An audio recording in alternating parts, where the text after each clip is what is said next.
চ্যাপ্টারের শুরুতে আমরা যে পরমাণুসমূহ আছে আমাদের পর্যায় সারণীতে ওই পরমাণুসমূহের পর্যায়ভিত্তিক ধর্ম, যে ধর্মগুলা পর্যায়ক্রমে পরিবর্তিত হয় বা আবর্তিত হয়, পুনরায় ফিরে আসে, এই ধর্মগুলা নিয়ে আমরা আলোচনা করব।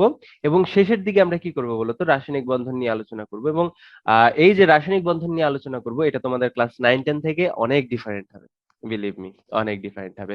9-10 হয়তো তোমরা সমযোজী বন্ধন, আয়নিক বন্ধন আর ধাতব বন্ধন সম্পর্কে বেসিক আইডিয়া করছো বা বেসিক আইডিয়া নিছো। তো এখানে আমরা আরো ইলাবোরেটলি অনেক ভালোভাবে আইডিয়া নিব, বিশেষ করে সমযোজী বন্ধন, যেটা সমযোজী বন্ধন খুবই ইম্পর্টেন্ট একটা বন্ধন। তো এই সমযোজী বন্ধন নিয়ে কিন্তু আমরা প্রচুর আলোচনা করব, আলাপ আলোচনা করব। তো এটা হবে আমাদের চ্যাপ্টারের শেষের পার্ট। তো এর মাঝে কিন্তু আমরা অনেক কিছু শিখে যাব। কোন একটা যৌগের গাঠনিক সংকেত আমরা কিভাবে লিখতে পারি লুইস ডট স্ট্রাকচার দিয়ে। তারপরে আমরা সংকরায়ন নিয়ে আলোচনা করব। তো অনেক ইন্টারেস্টিং ইন্টারেস্টিং টপিক আমরা এই চ্যাপ্টারে কভার করব। তো আহ, এগুলা কভার করতে যে দেখবো যে এই চ্যাপ্টারটার যে টপিক গুলো আছে সবগুলো আসলে থিওরিটিক্যাল, কেমন 90% টপিক হচ্ছে থিওরি বেসড, কেমন। তো যারা পড়াশোনা করতে একটু ভালোবাসে, পড়াশোনা করতে যাদের ভালো লাগে, তাদের জন্য এই চ্যাপ্টারটা অনেক বেশি ইন্টারেস্টিং হবে, কারণ তারা অনেক নতুন কিছু শিখতে পারবে, কেমন, অনেক নতুন কিছু শিখতে পারবে। কিন্তু যারা একটু ফাঁকিবাজ প্রকৃতির, তাদের জন্য আগেই অ্যালার্ট করে রাখি, এই চ্যাপ্টারটা একটু বোরিং হইতে পারে। এই চ্যাপ্টারটা কি হইতে পারে, একটু বোরিং হইতে পারে। সেক্ষেত্রে তোমার মাইন্ড একটু নটি হইতে হবে, উল্টাপাল্টা চিন্তা করে করে শিখতে হবে, কেমন। তো আহ সেক্ষেত্রে দেখবো অনেক ইজিলি শিখতে পারতেছো। তো দুই ভাবেই শিখা সম্ভব, তো আলটিমেটলি শিখা লাগবেই। তুমি তোমার পড়াশোনা ভালো লাগুক বা না লাগুক, শিখার কোনো আসলে বিকল্প নাই। কারণ এখনো তোমার যে ফিউচারটা আছে সেটা কিন্তু আনসার্টেন, নিশ্চিত না, কেমন।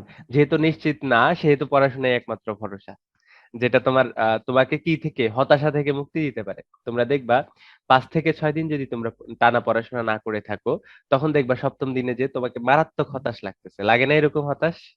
মনে হয় যে জীবনে কিছু নাই, এরকম জি কিন্তু মনে ভাইয়া। হয়, এরকম কিন্তু মনে হয় যে কি করছি আমি, অনেক সময় চলে গেছে।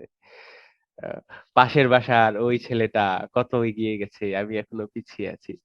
তো এরকম পরে হতাশ হচ্ছে, আগে থেকে একটু একটু করে পড়াশোনা করো, কেমন, অল্প হইলেও করো, 1 ঘন্টা করো, বাট করো, পড়াশোনা থেকে বিচ্যুত হয়ে না। দেখবা আস্তে আস্তে তোমার পড়াশোনার ইন্টারেস্ট এমনিতেই ভিতর থেকে ডেভেলপ হচ্ছে। তো এত কিছু যে আমরা পড়াশোনা করব, তার জন্য আমাদের কি সম্পর্কে ক্লিয়ার একটা আইডিয়া থাকা লাগবে, সেটা হচ্ছে পর্যায় সারণী, কেমন। তো পর্যায় সারণী কি? আমাদের অনেকগুলো আবিষ্কৃত মৌল আছে, কেমন। বর্তমানে আবিষ্কৃত মৌল হচ্ছে 118টা আমরা বলতে পারি, বাট আনঅফিসিয়ালি হচ্ছে 131টার মতো মৌল। আহ, ওই এক্সপেরিমেন্টের গোয়িং অন আর কি, তাদের নিয়ে এখন এক্সপেরিমেন্ট হচ্ছে। 131টা কিন্তু হিউজ। তো তার মধ্যে 118টা আমাদের পর্যায় সারণীতে আছে। তো বর্তমানে যে সকল পরমাণু সমূহ আবিষ্কৃত হয়েছে, ওই পরমাণু সমূহকে ওই ধর্মের ভিত্তিতে, তাদের ধর্মের ভিত্তিতে, সাপোজ একটা নির্দিষ্ট, মানে নির্দিষ্ট কিছু পরমাণুর ধর্ম একই, তাদেরকে আমরা একসাথে রাখলাম, একই গ্রুপে রাখলাম বলা হয়। তো গ্রুপে রাইখা আমরা যদি তাদেরকে সাজাই, তাহলে যে কাঠামোটা আমরা পাবো সেটাকেই কি বলা হয়, সেটাকেই কিন্তু আমাদের পর্যায় সারণী বলা হয়, কেমন। তো এই যে একই ধর্মের পরমাণু সমূহকে একই গ্রুপে রাখার প্রচেষ্টা, রেখে হচ্ছে সাজানোর প্রচেষ্টা, এটা অনেক আগে থেকেই আহ চলতেছিল। তো মানে এইভাবে চলতে চলতে সর্বপ্রথম 1869 মনে হয়, 1869 বা কত বলতো, হ্যাঁ 1869 সালে দিমিত্রি মেন্ডেলিফ নামক একজন বিজ্ঞানী, তখনও 63টা মৌল আবিষ্কৃত হয়েছিল। তো দিমিত্রি মেন্ডেলিফ নামক একজন বিজ্ঞানী সাকসেসফুলি হচ্ছে একবার সাজাইতে সক্ষম হয়েছে। তো তিনি এরকম একটা ছক আঁকাইছেন, যেখানে 12টি পর্যায় ছিল আর 8টা গ্রুপ ছিল। তো এভাবে 8টা গ্রুপ আর 12টা পর্যায় নিয়ে তিনি একটা ছক আঁকাইছে। ছকে কি করছে বলতো, ওই পরমাণু সমূহকে অবস্থান করাইছে আর কি, অবস্থান দিছে। তো এভাবে তিনি সাকসেসফুলি প্রথমবারের মতো কি করছে, পর্যায় সারণী বানাইছে। তো পরে ওই পর্যায় সারণীতে বিভিন্ন ধরনের ত্রুটি দেখা যায়, কেমন। ত্রুটি দেখানোর পরে ওইটা সংশোধন চলতে থাকে, সংশোধন করতে করতে আমরা এখন কি, যে পর্যায় সারণীটা পেয়েছি, ওইটাকে বলা হয় সর্বাধুনিক পর্যায় সারণী, কেমন। এবং এই সর্বাধুনিক পর্যায় সারণীর কিছু বৈশিষ্ট্য আছে। কি বৈশিষ্ট্য? এই সর্বাধুনিক পর্যায় সারণীতে 7টি পর্যায় আছে এবং 18টি কি আছে, গ্রুপ আছে। গ্রুপ 7টি আছে। পর্যায় এবং 18টি গ্রুপ আছে। এবং পর্যায়গুলোর নাম আমরা বলি পর্যায় 1, পর্যায় 2, পর্যায় 3, পর্যায় 4, পর্যায় 5, পর্যায় 6, পর্যায় 7, এভাবে আমরা পর্যায়গুলোর নাম দিয়ে দিই। এবং যে গ্রুপগুলো আছে, দেখো পর্যায় কোনগুলো আর গ্রুপ কোনগুলা। পর্যায় হচ্ছে আচ্ছা আমি ব্যাকগ্রাউন্ড এটা হোয়াইট করি, ব্ল্যাক করি। আচ্ছা, দেখো, তো পর্যায় কোনগুলা বলো তো। পর্যায় হচ্ছে এই যে এগুলা, এটা হচ্ছে 1 নাম্বার পর্যায়, এটা 2 নাম্বার পর্যায়, এটা 3 নাম্বার পর্যায়। এই কে মাইক অন করছে, অফ করে দাও। কোন দুষ্ট ছেলে মাইক অন করেছো? অফ করে দাও। আমার কথাই আমি শুনতে পাচ্ছি। ঠিক আছে? আমার কথা তোমরা শুনবা, মনোযোগ দিয়ে শুনবা। আমাকে শোনানোর দরকার নেই। ঠিক আছে? আচ্ছা, তো এটা হচ্ছে ১ নাম্বার পর্যায়, এটা ২ নাম্বার পর্যায়। মানে ২ নাম্বার পর্যায়ে কি আছে? এই যে lithium, beryllium, boron, carbon, nitrogen, oxygen, chlorine, neon. কেমন?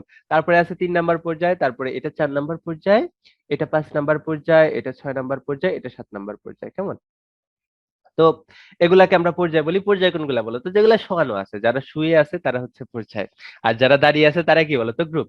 তো গ্রুপগুলার নামও এভাবেই বলা হয় আধুনিকভাবে যে ১ নাম্বার গ্রুপ হচ্ছে এটা। এই যে এই বরাবর যারা আছে, হাই লিনাকে রুবি ছেঁচে ফেলেছে। তো এরা যারা আছে সবাই কি বলতো ১ নাম্বার গ্রুপে অবস্থান করতেছে। তার পাশেরটা কি বলতো ২ নাম্বার গ্রুপ, তার পাশেরটা হচ্ছে ৩ নাম্বার গ্রুপ, তার পাশেরটা ৪ নাম্বার গ্রুপ, তার পাশেরটা ৫ নাম্বার, ৬ নাম্বার, ৭ নাম্বার, ৮ নাম্বার, এভাবে কয়টা গ্রুপ আছে বলতো? টোটাল ১৮ টা গ্রুপ আছে। 18 টা। টোটাল ১৮ টা গ্রুপ আছে। তো চলো আমরা আরেকটু আগাই।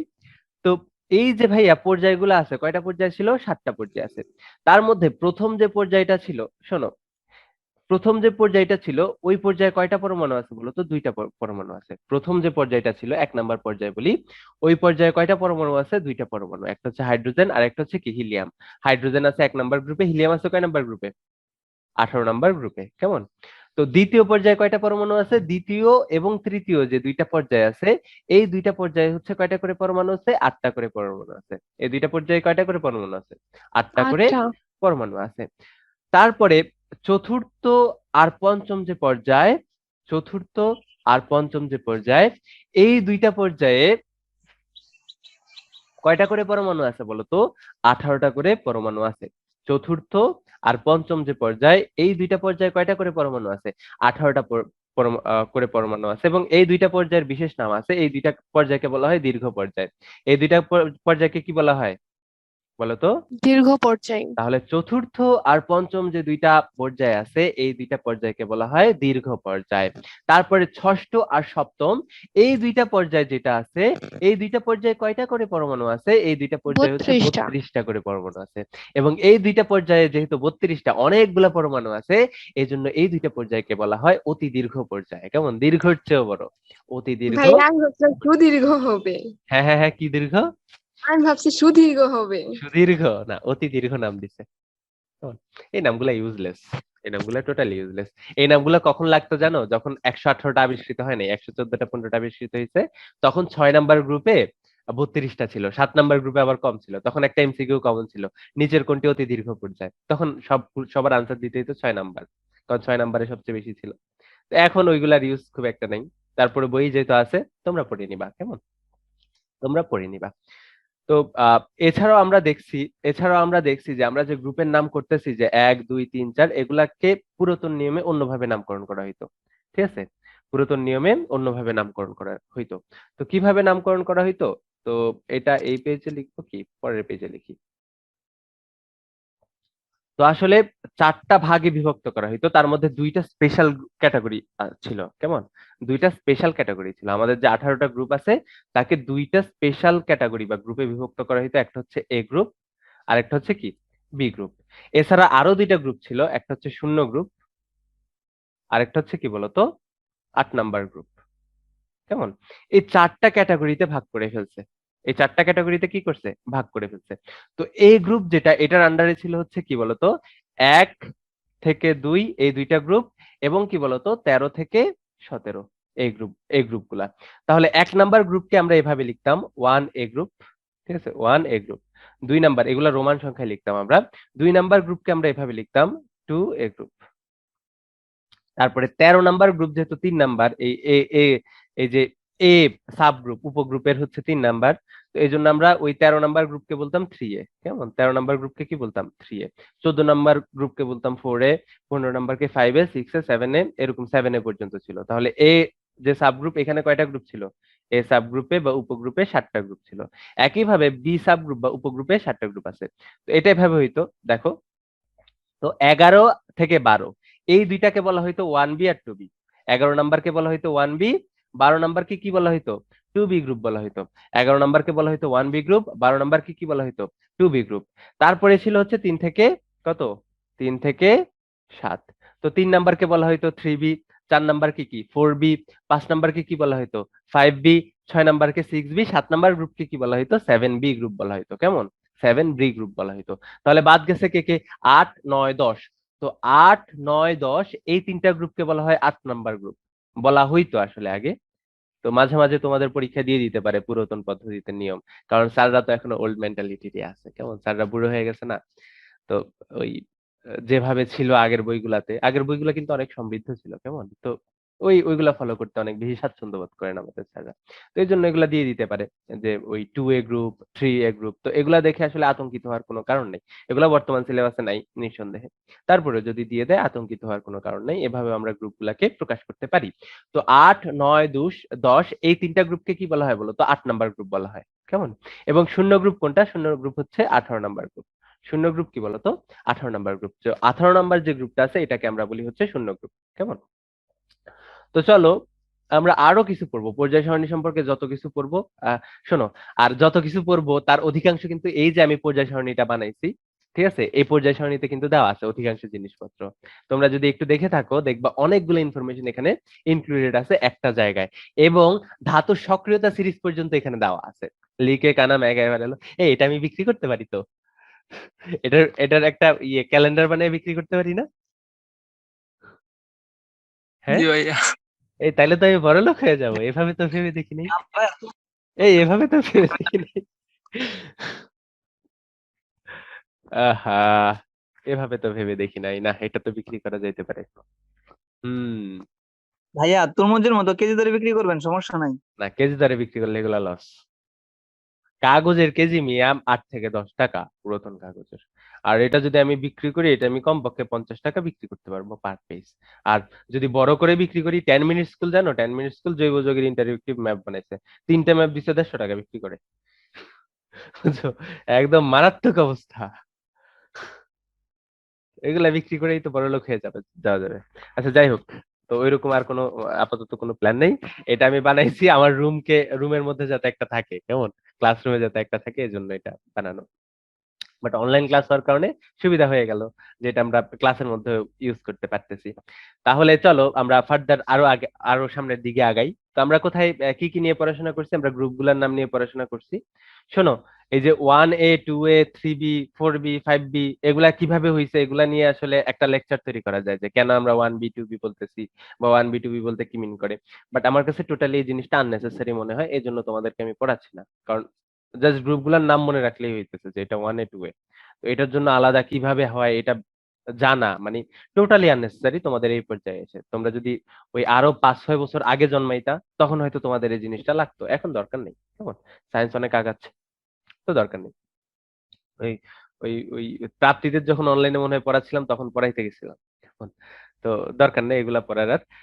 তো চলো আমরা ফার্দার আগাই। তো 1 নাম্বার গ্রুপে কারা আছে বলো তো? আচ্ছা শোনো, এই পর্যায় সারণীতে যে আমরা বিভিন্ন পরমাণুকে বিভিন্ন জায়গায় অবস্থান করাইছি, যেমন 1 নাম্বার পর্যায়ে 2টা, 2 নাম্বার পর্যায়ে 8টা, 3 নাম্বার পর্যায়ে 8টা পরমাণুকে অবস্থান করাইছি।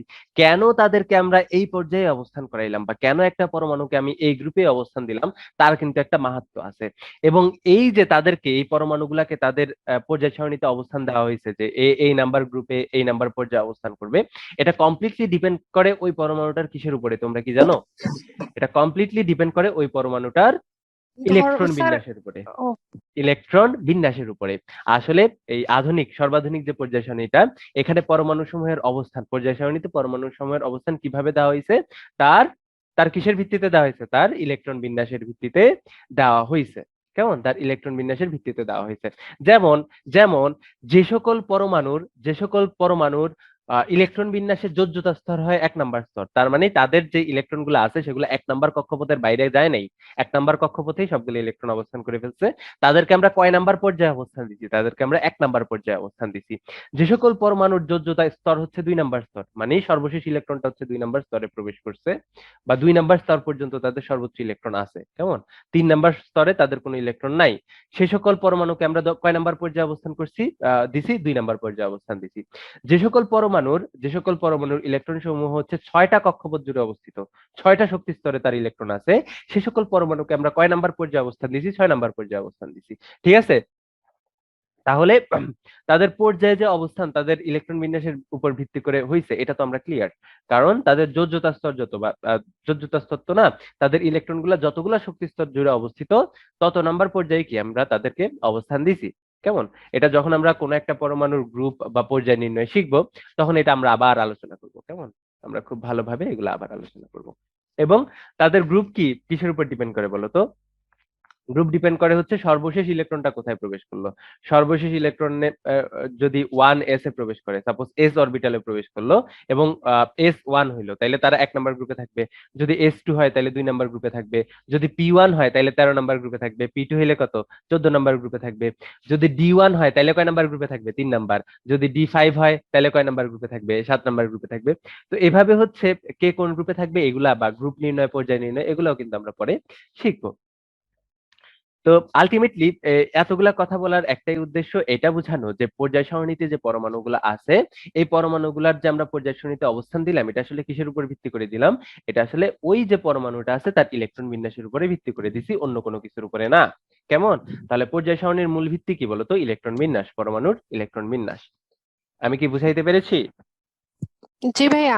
আচ্ছা, বুঝাইতে পেরেছি। তো শোনো, এখানে আরো আরো কিছু সুন্দর সুন্দর ইনফরমেশন তোমার এখানে দেওয়া আছে।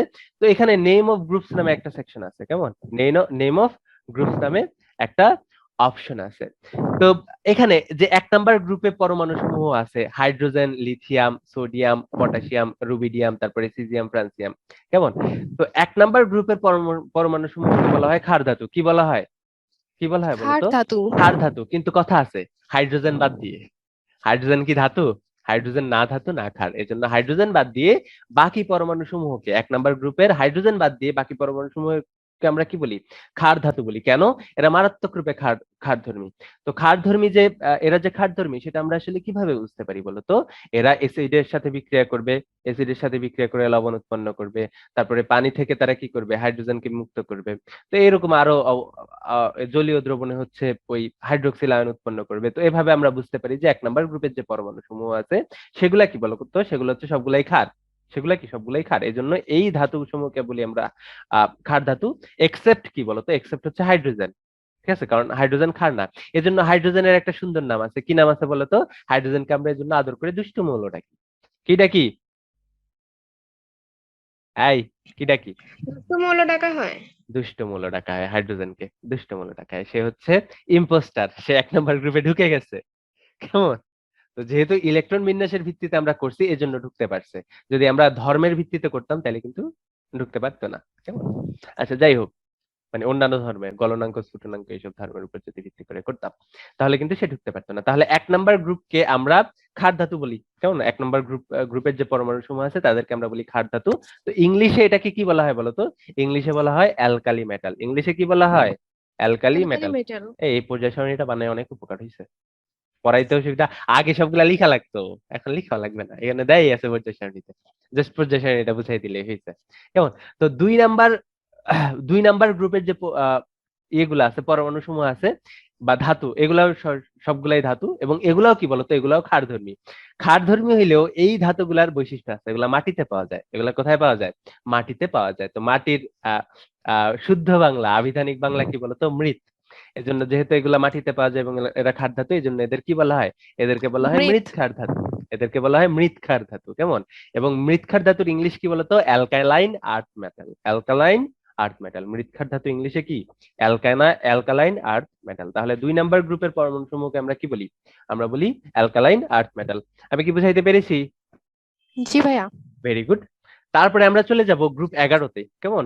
গ্রুপ 11তে। গ্রুপ 11তে কিছু পরমাণু আছে যেমন কপার, সিলভার এবং গোল্ড। ঠিক আছে? এই যে দেখো আমি উল্লেখ করে দিচ্ছি যে এখানে আছে কপার, এখানে আছে সিলভার, এখানে আছে গোল্ড। তো এই যে 11 নাম্বার গ্রুপে পরমাণু সমূহ আছে কপার, সিলভার, গোল্ড, তো ঐতিহাসিক ভাবে এই সকল ধাতুর দাম একটু বেশি ছিল। যার কারণে বিভিন্ন রাজা মহারাজারা যারা আছে তারা কি করতে বলতো? এগুলা দিয়ে মুদ্রা বানাইতো, বিভিন্ন মুদ্রা বানাইতো। তো আমাদের স্বর্ণ মুদ্রা আছে, রৌপ্য মুদ্রা আছে, তারপরে এখন তো কপার দিয়েও বানায়, তাই না? তারপরে সিলভারের মধ্যে, আচ্ছা সিলভারই তো আছে। তো এই পরমাণু সমূহ দিয়ে কি করা হইতো বলতো? ঐতিহাসিক ভাবে বিভিন্ন ধরনের মুদ্রা বানানো হইতো। কেমন? মুদ্রা বানানো হইতো। তো যেহেতু এই ধাতুগুলা দিয়ে হচ্ছে মুদ্রা বানানো হইতো, এজন্য এটাকে আমরা কি কি নামে, মানে এই গ্রুপের পরমাণু সমূহকে আমরা একটা স্পেশাল নাম দিছি। এদেরকে বলা হয় মুদ্রা ধাতু। এদেরকে কি বলা হয় বলতো? মুদ্রা ধাতু, যাকে ইংলিশে আমরা বলতে পারি কয়েনেজ মেটাল। ইংলিশে আমরা কি বলতে পারি বলতো? কয়েনেজ মেটাল বলতে পারি। মেটাল। কয়েনেজ মেটাল বলতে পারি। তো এই ছিল। এবং এই গ্রুপগুলা যেগুলো আছে, শোনো, এই গ্রুপগুলা যেগুলো আছে এগুলা তো স্পেশাল নাম আছে, এছাড়াও এগুলাকে আমরা অন্য নামে ডাকতে পারি। সাপোজ মনে করো এই 13 নাম্বার গ্রুপের প্রথম পরমাণুকে, এটাকে বলা হয় লিডিং পরমাণু। লিডিং পরমাণু কে বলতো? বোরন। এজন্য এই গ্রুপটাকে আমরা নিতে পারি বোরন গ্রুপ। আবার বলতো এই 1 নাম্বার গ্রুপের প্রথম পরমাণু কি? হাইড্রোজেন। তাহলে এটাকে আমরা কি নাম দিতে পারি? হাইড্রোজেন গ্রুপ নাম দিতে পারি। তো এভাবেও কিন্তু আমরা গ্রুপের নামকরণ করতে পারি। ঠিক আছে, এভাবেও আমরা কি করতে পারি? গ্রুপের নামকরণ করতে পারি। তো এভাবে নামকরণ না করে আমরা ওই স্পেশাল যে নামকরণ আছে ওইগুলোকে বেশি গুরুত্ব দিব, কারণ স্পেশাল নামকরণ গুলোই তোমাদের পরীক্ষায় আসে। তো এভাবে গ্রুপ 12 যেহেতু লিডিং পরমাণু জিঙ্ক, এটাকে আমরা বলতে পারি জিঙ্ক গ্রুপ। গ্রুপ 13 যে লিডিং পরমাণু আছে সেটা হচ্ছে বোরন, এজন্য আমরা এটাকে কি নাম দিতে পারি? বোরন গ্রুপ নাম দিতে পারি। গ্রুপ 14 লিডিং পরমাণু কে বলতো? কার্বন।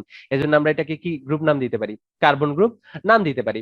তো গ্রুপ 15 নামকরণ কিন্তু আমরা নাইট্রোজেন গ্রুপ দিতে পারি, কিন্তু গ্রুপ 15 একটা স্পেশাল নামকরণ আছে। তো এই গ্রুপ 15 তে যে পরমাণুগুলো আছে, নাইট্রোজেন, ফসফরাস, আর্সেনিক, এগুলা মানুষের জন্য মারাত্মক ক্ষতিকর। এগুলা যদি মানুষের শরীরে ঢুকে বা নাক দিয়ে প্রবেশ করে, মানুষের শ্বাস প্রশ্বাস নিতে কিন্তু খুব কষ্ট হয়। কেমন? অনেকে কিন্তু মারাও যায়। কেমন? অনেকে কিন্তু মারাও যায়। তোমরা হয়তো জেনে থাকবা, ওই যে আর্সেনিকের নাম তো সবাই কম বেশি শুনছো। একদম আতঙ্ক ছিল যখন আমরা ছোটবেলায় ছিলাম, আর্সেনিক একটা আতঙ্কের অপর নাম ছিল। ওই বিভিন্ন ওই টিউবওয়েলে, মানে তখন তো টিউবওয়েল ছিল, তখন মোটর ছিল না। টিউবওয়েলের সামনে লাল দাগ আর সবুজ দাগ এরকম, ওই লাল ক্রস দাগ লাগানো থাকতো। লাল ক্রস দাগ থাকার মানে হচ্ছে এই পানি পান করা যাবে না। কেন? এখানে আর্সেনিক আছে। কেমন? এখানে আর্সেনিক আছে, আর আর্সেনিক খেলে ক্যান্সার হবে। এই জন্য লাল দাগ দিয়ে দিত যে এই পানি খাওয়ার কাজে ইউজ করা যাবে না। কেমন? এই পানি কোনো কাজে ইউজ করা যাবে না। তারপরে বিভিন্ন টিউবওয়েলের সামনে সবুজ দাগ দেওয়া থাকতো। সবুজ দাগ দেখে বুঝতাম যে না, এই পানি ইউজ করা যাবে, এটা ওকে, এখানে আর্সেনিক নাই। তো এগুলো কি আতঙ্কের অপর নাম। তো এই যে পরমাণুগুলো আছে, যেগুলো যেহেতু এরা শ্বাস প্রশ্বাসের ক্ষতি করে, তো এই জন্য এই গ্রুপের পরমাণু সমূহকে বলা হয় শ্বাসরোধকারী। কি বলা হয় বলতো? শ্বাসরোধকারী, যাকে ইংলিশে বলা হয় নিক্টোজেন্স। কি কি বলা হয়? নিক্টোজেন। তাহলে নিক্টোজেন গ্রুপ কয় নাম্বার গ্রুপকে বলা হয় বলতো?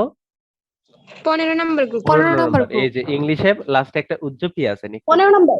হ্যাঁ, ভেরি গুড, ভেরি গুড। তাহলে 15 নাম্বার গ্রুপের আরেকটা নাম কি? নিক্টোজেন গ্রুপ। কেমন? তারপরে আসি গ্রুপ 16। গ্রুপ 16 কে আমরা অক্সিজেন গ্রুপ বলতে পারি, যেহেতু লিডিং পরমাণু হচ্ছে অক্সিজেন। এছাড়া তার কি আছে? স্পেশাল একটা নাম আছে। তোমরা আকরিক কি জানো? আমরা যে সকল খনিজ পদার্থ হচ্ছে ওই ইয়ে করি, আহ কি করি বলতো? মাটি থেকে ইয়ে করি না, কি করি? কি করি? সংরক্ষণ নাকি কি করি? আচ্ছা, মাটি করি থেকে করে ভাই। আরে সংগ্রহ নি। করা। সংগ্রহ, সংগ্রহ। আরে বাংলা রে। না, আমি বাংলাতে এমনিতে অনেক ভালো, মাঝে মাঝে কিছু শব্দ ভুলে যাই। সংগ্রহ করি। এই সাকিবুল, এই সাকিবুল। আচ্ছা, সংগ্রহ করি তো। হ্যাঁ, সংগ্রহ করি। তো ওইগুলাকে বলা হয় আকরিক। এবং যে আকরিক গুলা সংগ্রহ করি, সাপোজ ফেরিক, ওই ম্যাগনেটাইট, তারপরে ডলামাইট, তারপরে বক্সাইট, সবগুলাতে দেখবা অক্সিজেন, সালফার, এগুলা কি কমন। এগুলা কি বলতো? কমন। যেহেতু এই পরমাণুগুলা বিভিন্ন ধরনের আকরিকে কমন, আকরিক, তার মানে কি আমরা বলতে পারি এই পরমাণু সমূহগুলা কি বলতো? আকরিক গঠন করে, তাই না? আকরিক গঠন করে। এজন্য এই 16 নাম্বার গ্রুপের পরমাণু সমূহকে আমরা বলি আকরিক গঠনকারী পরমাণু। এবং এই গ্রুপটাকে আমরা নাম দিই কি বলতো? আকরিক গঠনকারী। কেমন? আকরিক গঠনকারী গ্রুপ। তো আকরিক গঠনকারী গ্রুপের একটা ইংলিশ ভালো নাম আছে। কেমন? আকরিক গঠনকারী ইংলিশ হচ্ছে চ্যালকোজেন। কেমন? চ্যালকোজেনের বাংলা কি বলতো? আকরিক গঠনকারী। এজন্য আমরা এই গ্রুপ 16 এর পরমাণু সমূহকে বা গ্রুপ 16 কে আমরা স্পেশাল একটা নাম দিই। কি নাম দিই বলতো? চ্যালকোজেন্স নাম দিই। তাহলে গ্রুপ 16 কে আমরা কি বলি বলতো? চ্যালকোজেন্স। এই যে চ্যালকোজেন্স বাংলাতে কিভাবে লিখে? এই রিসাদ আঁকা কি করে না বাচ্চা? আচ্ছা, চ্যালকোজেন। তাহলে গ্রুপ 16 এর আরেকটা নাম কি? চ্যালকোজেন। এই উপরে কোথায় গেল? Chalcogen group. কেমন? এবং যেটা ইংলিশে বানান কিরকম দেখো, এই যে নেম অফ গ্রুপস এ দেওয়া আছে, এই যে চ্যালকোজেন্স। ঠিক আছে। আর গ্রুপ 17 এর নাম কি? স্পেশাল নাম কি? এটা সবাই জানো তাই না? বলো তো গ্রুপ 17 এর স্পেশাল নাম কি? হ্যালোজেন। হ্যালোজেন। হ্যালোজেনের বাংলা কি? হ্যালোজেন দুইটা শব্দ থেকে আসছে, হ্যালাস আর জেনাস, তাই না? লবণ উৎপাদনকারী। কেমন? তো কোথাও কোথাও আছে সামুদ্রিক লবণ উৎপাদনকারী। তো এই সব কিছুই তোমরা কিন্তু জানো। এবং গ্রুপ 18 এর পরমাণু সমূহের গুলার নাম কি বলতো? এরা হচ্ছে নিষ্ক্রিয় গ্যাস, তাই না? শোনো, আচ্ছা শোনো, নিষ্ক্রিয় গ্যাস কারণ কারণ কারণ তারা কি করে, তারা কোনো বিক্রিয়া করে না, যেহেতু তাদের অষ্টক পূর্ণ আছে, 9-10 তোমরা পড়ছো। অষ্টক পূর্ণ থাকার কারণে কি করে না, তারা কোনো বিক্রিয়া করতে আগ্রহী হয় না, তারা রাসায়নিক বিক্রিয়া সাধারণত করে না। ব্যতিক্রম সব জায়গায় আছে, এবং ব্যতিক্রম গুলোই আমরা এই চ্যাপ্টারে ফোকাস দিয়ে জোর দিয়ে পড়বো, কেমন? তাহলে 18 নাম্বার গ্রুপের পরমাণু সমূহ বা শূন্য গ্রুপের পরমাণু সমূহকে আমরা কি বলি বলতো? আমরা বলি কি? নিষ্ক্রিয় গ্যাস। তো দেখো, বাংলায় তাদের নিষ্ক্রিয় গ্যাস বলে দিছে, তার মানে তাদের কোনো কাজই নাই, তারা হচ্ছে মারাত্মক নিষ্ক্রিয়, তারা বলদ, ইয়ে, ফাউল। কিন্তু ইংলিশে তাদেরকে কি দিছে দেখো, তাদের নামটা কি দিছে? নোবেল গ্যাস দিছে, দেখছো? গ্রুপ 18টা কি, গ্রুপকে কি বলা হয় ইংলিশে? কিন্তু নোবেল গ্যাস বলা হয়। একদম 360 ডিগ্রি উল্টায় দিছে, বাংলাতে নিষ্ক্রিয়, ইংলিশ হচ্ছে নোবেল। কারণ নোবেল মানে কি বলতো? নোবেল মানে হচ্ছে বস, বস পাবলিক, অভিজাত, এরকম, তাই না? এরকম। তার মানে তারা হচ্ছে অনেক জোস পাবলিক, তাদের কাছে ধীরেও কেউ যাইতে পারে না, কাছে ধীরে গেলেও তারা কি করে দেয়? ইগনোর করে দেয়, না আমি তোমার সাথে বিক্রিয়া করব না, আমি জোস পাবলিক, আমার বিক্রিয়া করার কোনো দরকার নেই। তো এটা বলে, নোবেল বলে। কিন্তু ওই খাস বাঙালিরা অন্য একটা কথা বলতো, তোমরা হচ্ছে গে কিসের মধ্যে কি? শোনো, আমি আগে থেকে একটা অ্যালার্ট দিয়ে দিই, এই চ্যাপ্টারটা পড়ানোর সময় আমার মাথায় অনেক নটি নটি চিন্তা ভাবনা ঘুরবে, ঠিক আছে? কারণ এই চ্যাপ্টারটা আসলে ওইরকমই। তো মাঝে মাঝে আমি কন্ট্রোল করতে পারবো, মাঝে মাঝে আমি কন্ট্রোল করতে পারবো না। যখন কন্ট্রোল করতে পারবো না, তখন একটু ক্ষমা সুন্দর দৃষ্টিতে দেখবা, কেমন? যে ভাইয়া কন্ট্রোল করতে পারতেছে না। এটা আসলে মারাত্মক পাজি একটা চ্যাপ্টার, ঠিক আছে?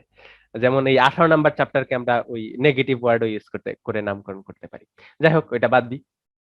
তাহলে গ্রুপগুলোর নামকরণ তোমরা করতে পারবে না? জি ভাইয়া। করতে পারবা।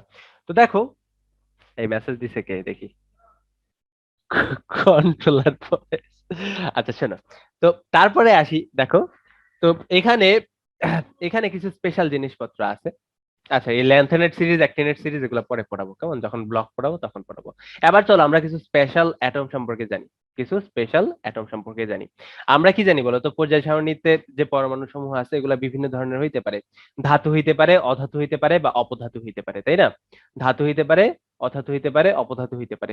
যেহেতু পর্যায় সারণী এখনো এক্সপেরিমেন্টাল, পর্যায় সারণীর অনেকগুলো পরমাণু নিয়ে কি হচ্ছে, এখনো পরীক্ষণ চলতেছে, এখনো পরীক্ষণ চলতেছে। তাই কতগুলা পরমাণু হচ্ছে ধাতু, কতগুলা হচ্ছে অধাতু। না না, হেডফোন ইউজ করা লাগবে না, আমি অনেক সংযত থাকি, মাঝে মাঝে একটু গুস্সে মে ইধার উধার নিকাল যাতা है, বুঝছো তো? সমস্যা নেই, হেডফোন ইউজ করা লাগবে না। তো ধাতু আছে, কি আছে? অধাতু আছে, আর কি আছে? অপধাতু আছে। তো ধাতু কোনগুলা? ধাতু হচ্ছে ওই যে অনেকগুলাই আছে, কেমন? এফ ব্লক মৌল বা ডি ব্লক মৌল, এই ব্লক তো তোমরা এখনো পড়ো নাই, তো পড়ার পরে হয়তো জানতে পারবো। অনেকগুলা ধাতু আছে, কেমন? তারপরে অধাতু আছে বেশ কিছু। তো আমরা যে জিনিসটা নিয়ে এখন জোর দিব সেটা হচ্ছে অপধাতু, যাকে ইংলিশে বলা হয় মেটালয়েড। তো অপধাতু কারা বলতো? যারা মাঝে মাঝে ধাতুর ন্যায় আচরণ করে, আবার কি বলতো, মাঝে মাঝে অধাতুর ন্যায় আচরণ করে। তাদের ধাতুর ন্যায় আচরণ বা অধাতুর ন্যায় আচরণ কমপ্লিটলি ডিপেন্ড করে কার উপরে বলতো? কমপ্লিটলি ডিপেন্ড করে পারিপার্শ্বিক অবস্থার ভিত্তিতে, কেমন? তো এই মেটালয়েডের মধ্যে কি আছে বলতো? বোরন আছে, সিলিকন আছে, জার্মেনিয়াম আছে, আর্সেনিক আছে, তারপরে সেলুনিয়াম আছে, অ্যান্টিমনি আছে, তারপরে টেলুরিয়াম আছে, অ্যাস্টাটিন আছে, কেমন? এগুলা কি কিসের মধ্যে পড়ে? অবধাতুর মধ্যে পড়ে, কেমন? তারপরে আছে হচ্ছে নোবেল মেটাল বা অভিজাত ধাতু। তো অভিজাত ধাতুগুলা কি করে জানো? অভিজাত ধাতুগুলা সাধারণত বিক্রিয়া করতে আগ্রহী হয় না। অভিজাত ধাতু বা নোবেল মেটাল যারা আছে তারা কি করে বলতো? সাধারণত বিক্রিয়া করতে আগ্রহী হয় না, তাদের বিক্রিয়া করাইতে হচ্ছে ঘাম ছুটে যায়, তারা খুব অল্প সংখ্যক। তো অভিজাত ধাতু যারা আছে তারা রাসায়নিক ভাবে মারাত্মক নিষ্ক্রিয়, তারা বিক্রিয়া করে, কিন্তু তাদের বিক্রিয়া করাইতে হলে আমাদের খুব কাঠখড় পোড়াইতে হয়, কেমন? সাধারণত তারা বিক্রিয়া করতে চায় না। তো এই অভিজাত ধাতুর মধ্যে কি আছে? এই যে গোল্ড আছে, কেমন? গোল্ডকে আমরা কি ডাকি? এইউ ডাকি, কেমন? আরাম। গোল্ডের ল্যাটিন নাম হচ্ছে আরাম, সেখান থেকে আমরা কি কি বলি? যে এইউ, তার সঙ্গে। তারপরে সিলভার আছে, তারপরে প্লাটিনাম আছে, তারপরে রুবিডিয়াম আছে, মার্কারি আছে। এরা সাধারণত কি করতে চায় না? বিক্রিয়া করতে চায় না, বাট বিক্রিয়া করে, করে না যে এরকম না, কেমন? করে। তো এদেরকে বলা হয় অভিজাত ধাতু বা নোবেল মেটাল। তারপরে আমাদের কিছু আছে, ধাতু আছে। আমরা কি জানি? ধাতু সাধারণত কঠিন পদার্থের হয়, তাই না? ধাতু কি হয়? সাধারণত কঠিন পদার্থের হয়। কিন্তু কিছু কিছু ধাতু আছে যারা স্বাভাবিক অবস্থায় কি থাকে? তরল অবস্থায় থাকে। তো এগুলাকে আমরা বলি তরল ধাতু। এবং তোমাদের মেডিকেল অ্যাডমিশন টেস্টে খুব কমন একটা এমসিকিউ কোশ্চেন, নিচের কোনটি তরল ধাতু, কেমন? এটা সাধারণ জ্ঞানেও আসে, আবার কেমিস্ট্রি থেকেও আসে। তো অধিকাংশ ক্ষেত্রে আনসারটা কি হয় বলতো? মার্কারি বা পারদ, এসজি। ঠিক আছে, মার্কারি বা পারদ হচ্ছে কি তরল ধাতু। এছাড়াও কি আছে, পারদ আছে, গ্যালিয়াম, সিজিয়াম, ফ্রান্সিয়াম আছে। এবং পর্যায় সারণীতে টোটাল তরল জিনিসপত্র আছে কয়টা জানো? তরল পরমাণু আছে হচ্ছে 5টা। পারদ, ব্রোমিন, গ্যালিয়াম, সিজিয়াম, ফ্রান্সিয়াম। পারদ, ব্রোমিন, গ্যালিয়াম, সিজিয়াম, ফ্রান্সিয়াম, এই 5টা হচ্ছে কি বলতো তরল জিনিসপত্র। তার মধ্যে 4টা হচ্ছে ধাতু। 4টা কি বলতো ধাতু। পারদ, গ্যালিয়াম, সিজিয়াম, ফ্রান্সিয়াম হচ্ছে ধাতু। ব্রোমিন হচ্ছে কি বলতো, ব্রোমিন হচ্ছে অধাতু। তারপরে আমরা দেখলাম যে তরল ধাতুর মধ্যে কি আছে, পারদ, গ্যালিয়াম, সিজিয়াম, ফ্রান্সিয়াম আছে। আর তরল অধাতু, এই যে লিকুইড নন মেটাল, এটা কে বলতো, এটা আছে আমাদের ব্রোমিন। কেমন, এটা আমাদের কে বলতো, লিকুইড নন মেটাল হচ্ছে আমাদের ব্রোমিন। শোনো, এই যে পর্যায় সারণী নিয়ে আমি এত আলোচনা করতেছি, সবগুলা কিসের জন্য আলোচনা করতেছি? একটাও তোমাদের রিটেনে আসবে না, সবগুলো এমসিকিউর জন্য। কেমন, তবে গ্রুপের নামগুলা তোমাদের রিটেনে আসতে পারে 1 নম্বরের জন্য। বাকি সবগুলাই কি বলতো, একটা এমসিকিউ। কেমন, সাধারণ জ্ঞান থেকেও আসতে পারে, আবার কি আসতে পারে, আবার কেমিস্ট্রি থেকেও আসতে পারে। 2টা ক্যাটাগরিতে থেকে কিন্তু এখান থেকে কোয়েশ্চেন আসতে পারে। তো তারপরে আমরা যেটা পড়বো সেটা হচ্ছে সফট মেটাল বা নরম ধাতু। ঠিক আছে, সফট মেটাল বা নরম ধাতু। তো এই এই সফট মেটাল বা নরম ধাতুর মধ্যে কে কে আছে? লেড আছে, সোডিয়াম আছে, পটাশিয়াম আছে, আর কি আছে, ক্যালসিয়াম আছে। তো এটা মনে রাখার একটা ছন্দ আছে, শর্টকাট। তো এটা তোমরা এইভাবে মনে রাখতে পারো, পাবে না কে কে। কেমন, সফট মেটাল বা নরম ধাতু তোমরা কিভাবে মনে রাখতে পারো? পাবে না কে কে, পাবে না কে কে, এভাবে তোমরা মনে রাখতে পারো। এই যে পাবে না কে কে। তো পাবে দিয়ে কি বলতো, পাবে দিয়ে হচ্ছে লেড প্লাম্বাম, না দিয়ে হচ্ছে সোডিয়াম, কে দিয়ে হচ্ছে কি বলতো পটাশিয়াম, আরেক কে দিয়ে কি বলতো ক্যালসিয়াম। তো এভাবে আমরা কি মনে রাখতে পারি নরম ধাতু দিয়ে, আর নরম ধাতুগুলো মনে রাখতে পারি। এবং তার মধ্যে সোডিয়াম যেটা আছে সেটা কি বলতো স্বাভাবিক অবস্থায় ছুরি দিয়ে কাটা যায়, এতটা নরম ধাতু। সোডিয়াম এতটা নরম ধাতু যে তাকে কি দিয়ে কাটা যায় বলতো, ছুরি দিয়ে কাটা যায়। শোনো, আমরা যে এত ইনফরমেশন পড়তেছি, তোমাদের কি বোরিং লাগতেছে? এই না bo- ভাইয়া। আসলে আসলেই লাগতেছে না? না ভাইয়া। আচ্ছা, ভেরি গুড। আচ্ছা, ভেরি গুড। তো এরপরে আমাদের আরো একটা ক্যাটাগরি আছে ইনফেরিয়র মেটাল, যেটাকে আমরা বাংলায় ডাকি নিকৃষ্ট ধাতু। ঠিক আছে, এগুলাকে আমরা বাংলায় কি ডাকি, নিকৃষ্ট ধাতু ডাকি। এখন নিকৃষ্ট ধাতু এগুলাকে কেন বলতেছি জানো? এগুলা জায়গায় জায়গায় বিক্রিয়া করে। ঠিক আছে, না না না, হ্যাঁ ইনফেরিয়র মেটাল, শোনো শোনো, এরা হচ্ছে কি বলতো জায়গায় জায়গায় বিক্রিয়া করে। এদেরকে দিলেই হয়েছে, কোথাও ছাইরা দিলে এরা কি করবে, এরা বিক্রিয়া করে ফেলবে। কেমন, তো এই ক্যাটাগরির মধ্যে কি পড়ে বলতো, আয়রন আছে, জিঙ্ক আছে, কপার আছে। কেমন, তো এগুলাকে কেন নিকৃষ্ট ধাতু বলা হয়? এরা জায়গায় জায়গায় বিক্রিয়া করে, এগুলোকে ছেড়ে দিলে এরা কি করবে বলতো, এরা বিক্রিয়া শুরু করে দিবে। কেমন, এই জন্য আমরা এগুলাকে কি রাখতেছি, নিকৃষ্ট ধাতু বলতেছি। তো এই জন্য তোমরা কিন্তু বিক্রিয়া একটু কম করবা। বিক্রিয়া যত কম করবা, মানে কথাবার্তা যত কম করবা, তোমাদেরকে মানুষ তত বেশি শ্রদ্ধা করবে। এখন অপ্রয়োজনীয় কথাবার্তা যদি তোমরা বেশি বলো, তার মানে তোমরা বিক্রিয়া বেশি করো, তাহলে তোমাদের কি কি গুরুত্ব দিবে মানুষ? গুরুত্ব দিবে না। অপ্রয়োজনীয় কথা যারা বেশি বলে তাদের কেউ কিন্তু পছন্দ করে না, কেউ না মানে কেউই পছন্দ করে না।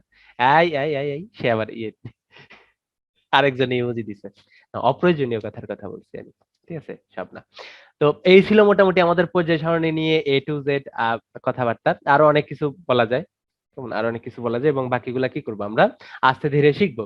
তো শোনো, তো পর্যায় সারণীর যে 118টা মৌল আছে, কেমন, এগুলাকে আমরা 4টা ব্লকে ভাগ করতে পারি। তো আমাদের পরবর্তী আলোচনায় চলো আমরা চলে যাই। এই যাবো, বোর লাগতেছে? বোর না লাগতেছে, ভাইয়া। লোড বেশি হচ্ছে? তো না এই ভাইয়া। পর্যায় সারণীর যে পরমাণু 118টা পরমাণু আসে, এই পরমাণুগুলোকে আমরা 4টা ব্লকে ভাগ করতে পারি। কয়টি ব্লকে ভাগ করতে পারি? 4টি ব্লকে ভাগ করতে পারি। এবং এই ব্লকগুলোর নাম কি বলতো? এই ব্লকগুলোর নাম হচ্ছে এস, পি, SPTF। ডিএফ। তার মানে DF। এস ব্লক পরমাণু, পি ব্লক পরমাণু, ডি ব্লক পরমাণু, এফ ব্লক পরমাণু। এবং এগুলা কারা বলতো? এই এস ব্লক পরমাণু হচ্ছে তারা যাদের ইলেকট্রন বিন্যাসের সর্বশেষ ইলেকট্রন এস অরবিটালে প্রবেশ করে। তাহলে এস ব্লক পরমাণু কারা বলতো? এস ব্লক পরমাণু হচ্ছে তারা যাদের ইলেকট্রন বিন্যাসে সর্বশেষ ইলেকট্রন এস অরবিটালে প্রবেশ করে। তো কোন একটা পরমাণুর ইলেকট্রন বিন্যাস তোমরা গুণগত রসায়নে শিখছো, খুব ভালোভাবে শিখছো, এবং গোষ্ঠী উদ্ধার করছো, তাই না? এবং সর্বশেষ ইলেকট্রন কোনটা ওইটাও তোমরা নির্ধারণ করা শিখছো, তাই না?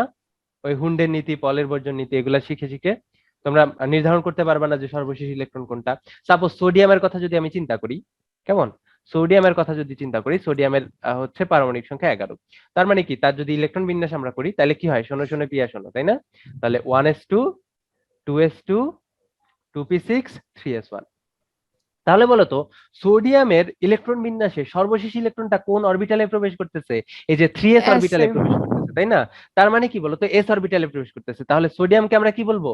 সোডিয়ামকে আমরা বলবো সোডিয়াম হচ্ছে কি একটা এস ব্লক মৌল।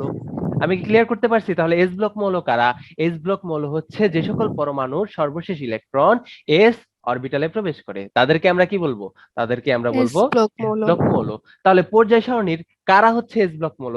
তোমরা কি বলতে পারবা? গ্রুপ একের মৌলগুলা। পর্যায় সারণীতে গ্রুপ 1 এর মৌলগুলা আর গ্রুপ 2 এর মৌলগুলা কি বলতো? এস ব্লক মৌল। একটা অতিরিক্ত আছে, অতিরিক্ত কে বলতো? হিলিয়াম। হিলিয়াম। Group 18 helium. তাহলে গ্রুপ 1 আর গ্রুপ 2 এর যে পরমাণুগুলো আছে সেগুলা কি এস ব্লক মৌল, কারণ তাদের যদি ইলেকট্রন বিন্যাস দেখো সবগুলোরই কি বলতো সর্বশেষ ইলেকট্রন।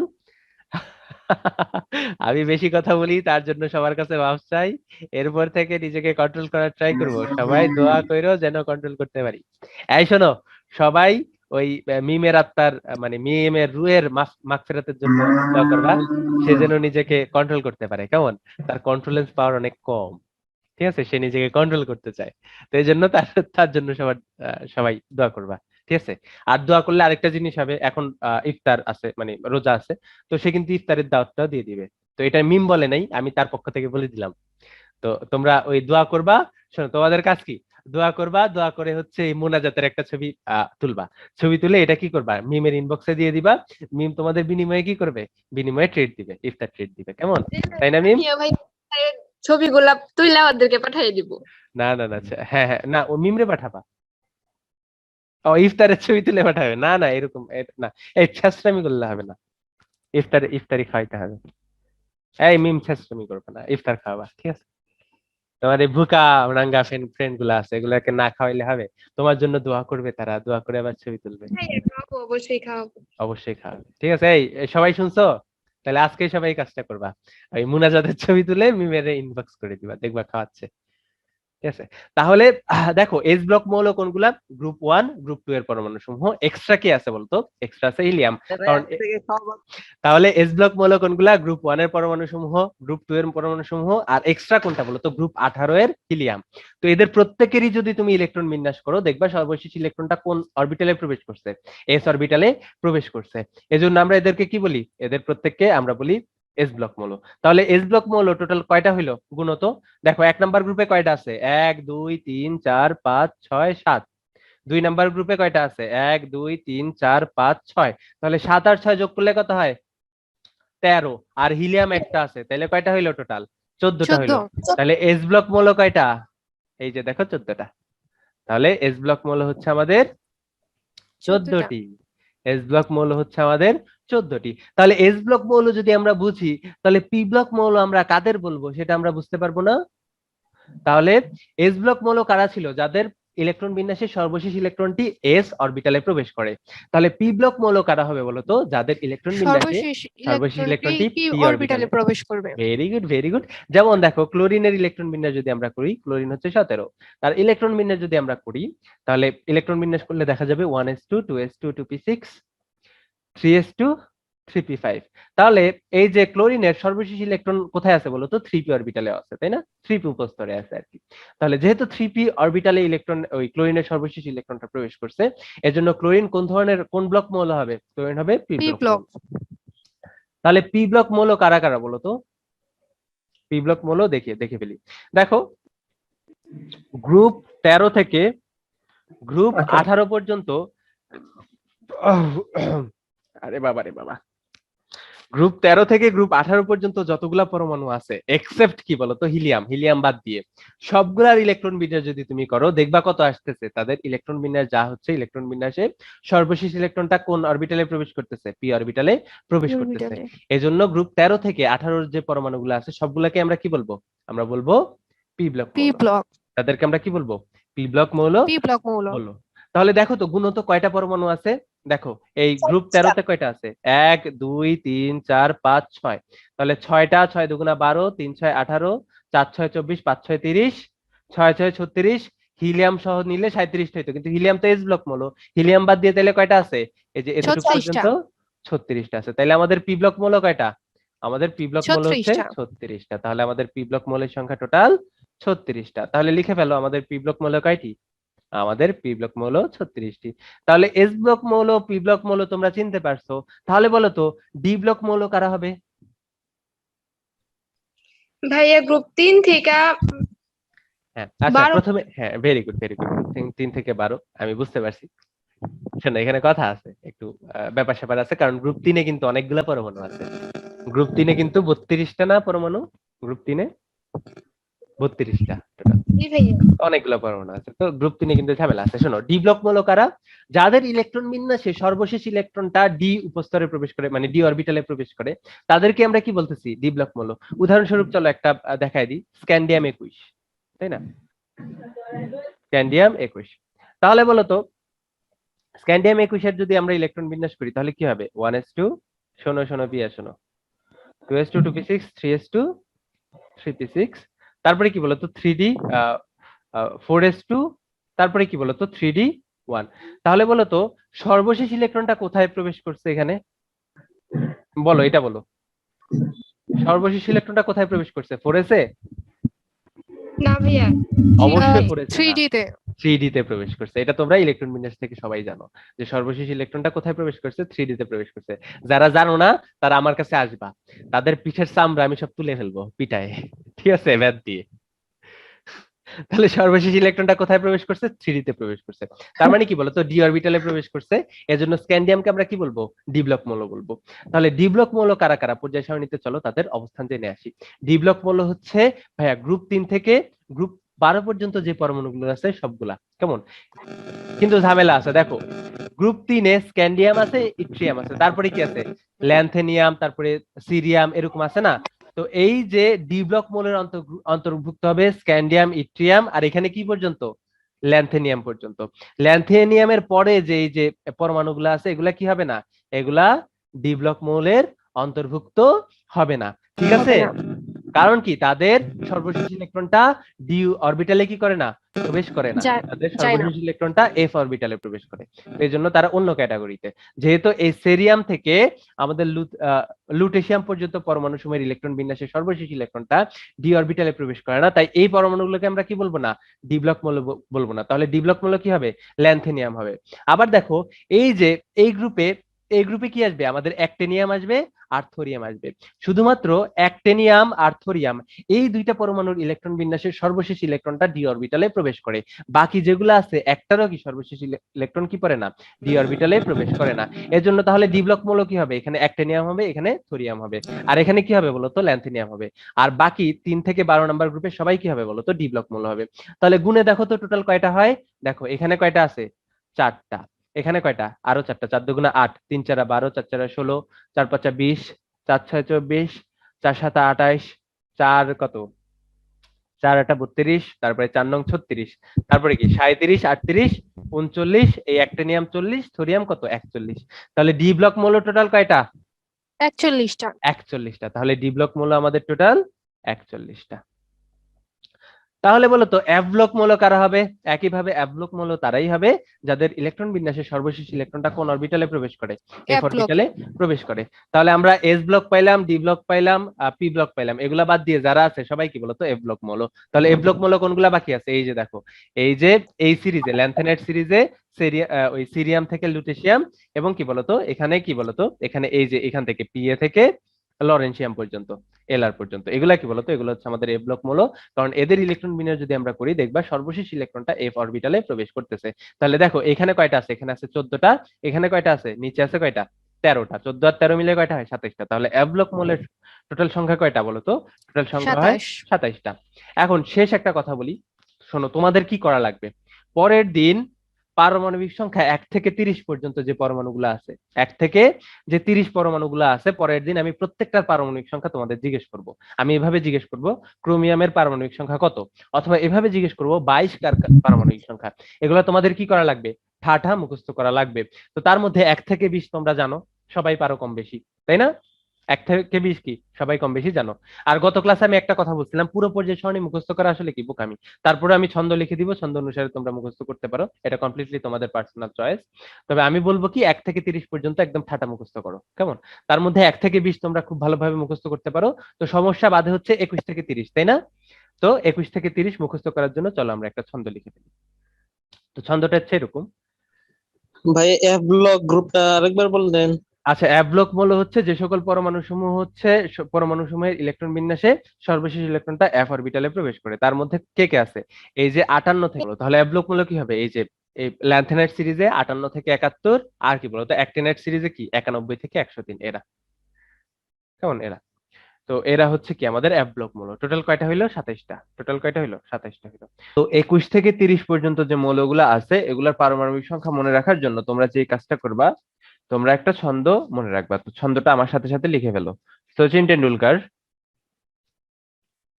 সচিন টেন্ডুলকার, এটা কি বলতো 21 থেকে 30 পর্যন্ত মৌল।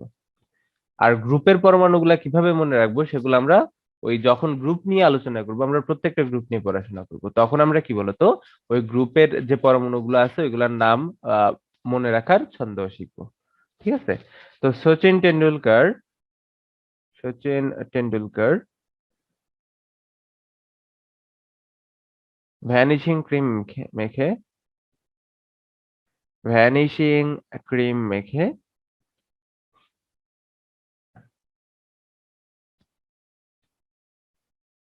ফের কবে নিকাহ করতে যাবে?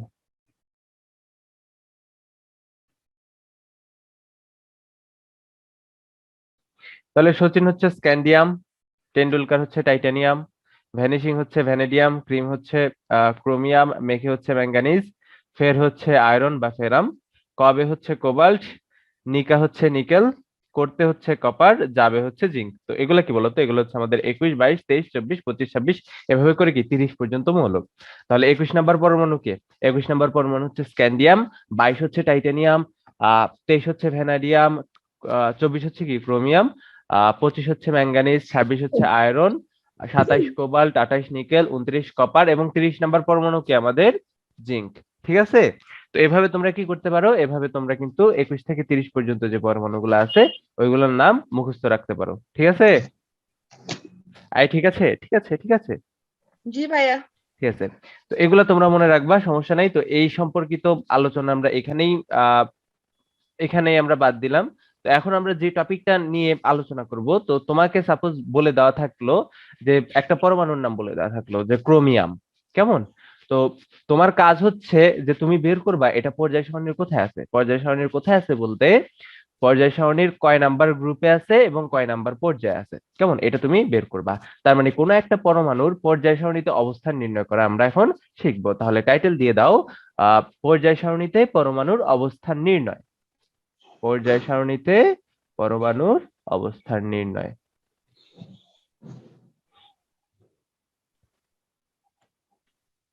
পরমাণুর অবস্থান নির্ণয়। শোনো, দুইটা পার্ট আছে। একটা পরমাণুর যদি আমরা পর্যায় সারণীতে অবস্থান নির্ণয় করতে চাই, চলো আমরা ইয়েতে চলে যাই, আমরা পর্যায় সারণীতে চলে যাই। দেখো সাপোজ আমরা কি করব, আমরা ক্রোমিয়ামের অবস্থান নির্ণয় করব পর্যায় সারণীতে। আমরা কি করব বলো তো? আমরা ক্রোমিয়ামের অবস্থান নির্ণয় করব পর্যায়। তাহলে মনে করো আমরা ক্রোমিয়ামের অবস্থান নির্ণয় করব কোথায়? পর্যায় সারণীতে। এখন ক্রোমিয়ামের অবস্থান নির্ণয় করার জন্য আমাদের দুইটা জিনিস নির্ণয় করা লাগবে। একটা কি বলতো? একটা হচ্ছে তার পর্যায়, তাই না? সে কয় নাম্বার পর্যায়ে আছে। যেমন এখানে আমরা দেখতে পারতেছি যে ক্রোমিয়াম কয় নাম্বার পর্যায়ে আছে? 4 নাম্বার পর্যায়ে। তাহলে আমাদের প্রথম কাজ কি বলতো? সেটা কয় নাম্বার পর্যায়ে আছে সেটা বের করা। এবং আমাদের সেকেন্ড কাজ কি বলতো? সে কয় নাম্বার গ্রুপে আছে। দেখো ভাইয়া, সে কয় নাম্বার গ্রুপে আছে? সে কিন্তু 6 নাম্বার গ্রুপে আছে, তাই না? সে কিন্তু 6 নাম্বার গ্রুপে আছে। তাহলে আমাদের কাজ কি? আমাদের কাজ হচ্ছে দুইটা, একটা হচ্ছে পর্যায় নির্ণয় আর একটা হচ্ছে গ্রুপ নির্ণয়। তাহলে চলো প্রথমে আমরা পরমাণু সমূহের পর্যায় নির্ণয় করি। দেখো প্রথম কাজটা হচ্ছে পর্যায় নির্ণয়। তাহলে পর্যায় নির্ণয়,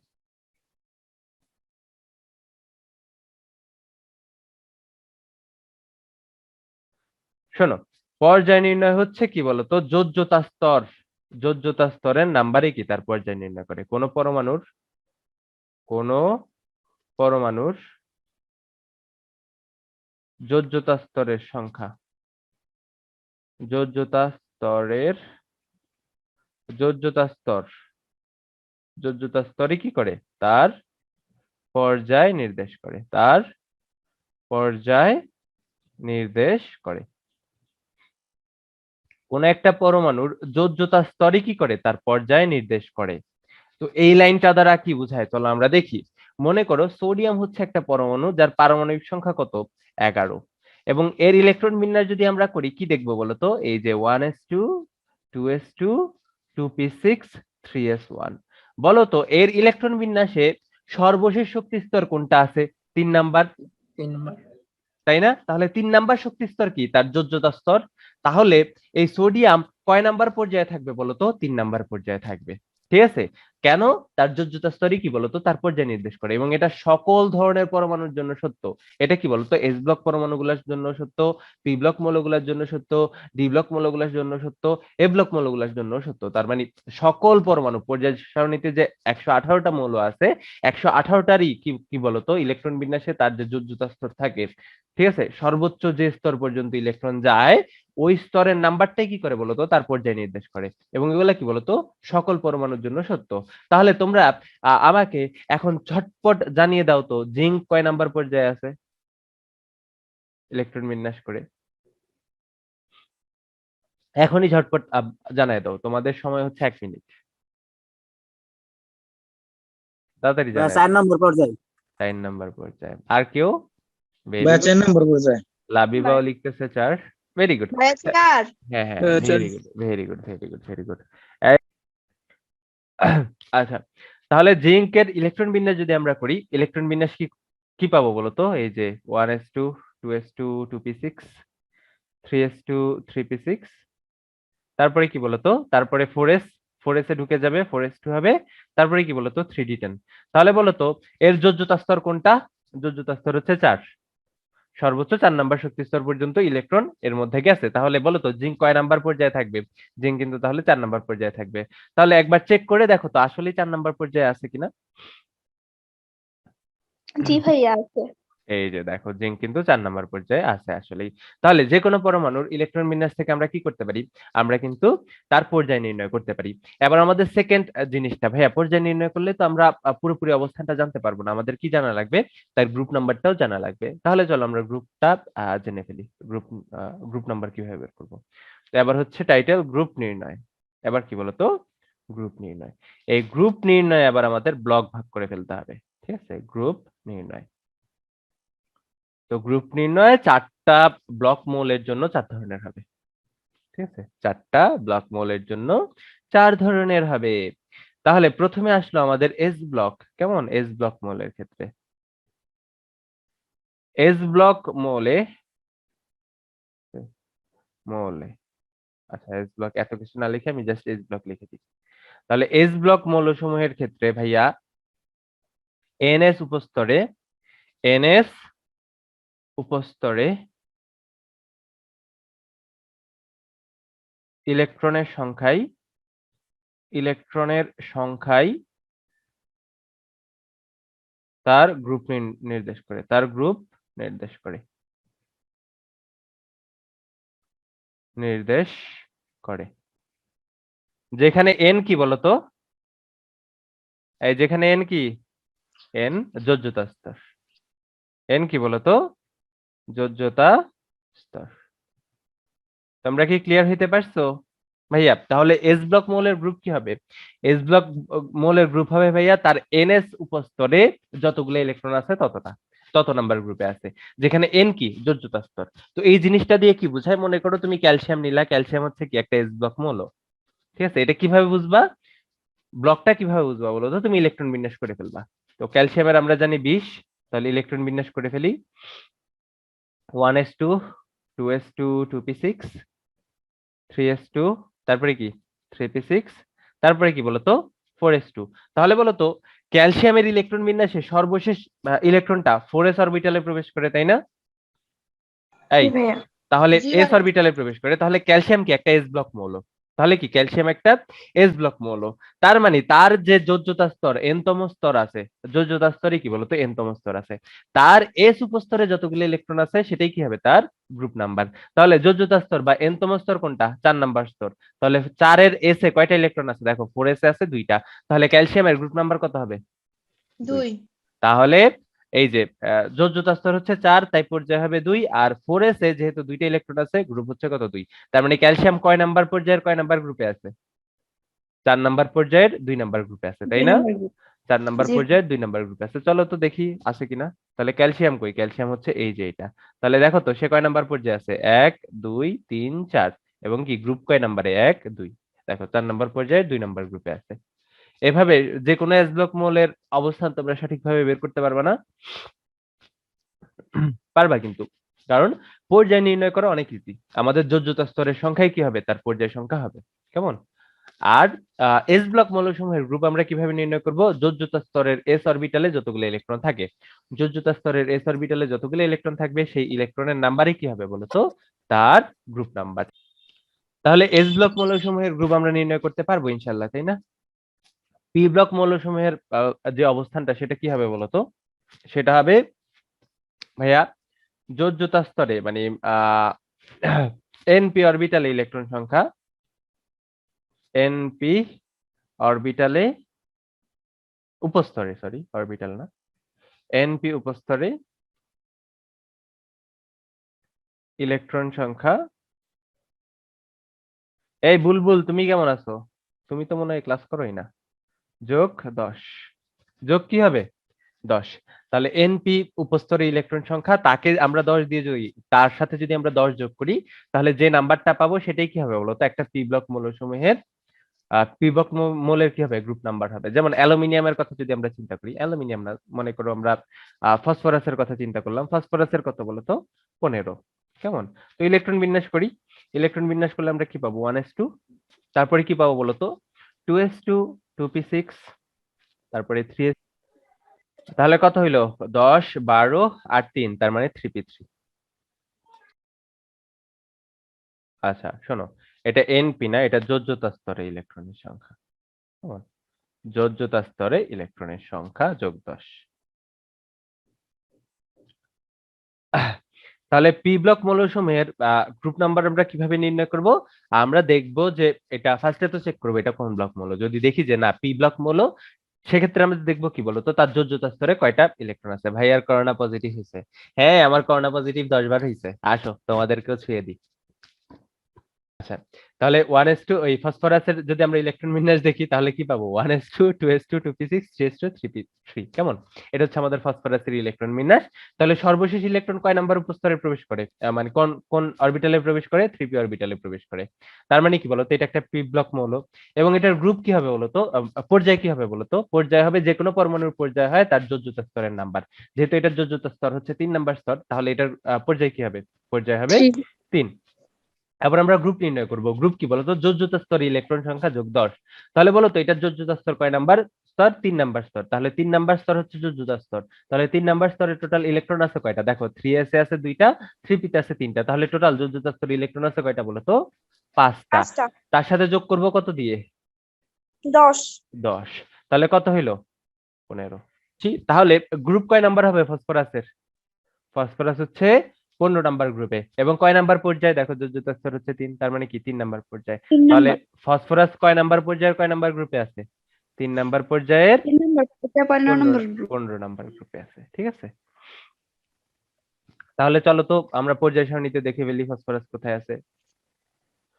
আহ এই যে দেখো ফসফরাস কোথায়, ফসফরাস কোথায়, এই হচ্ছে ফসফরাস।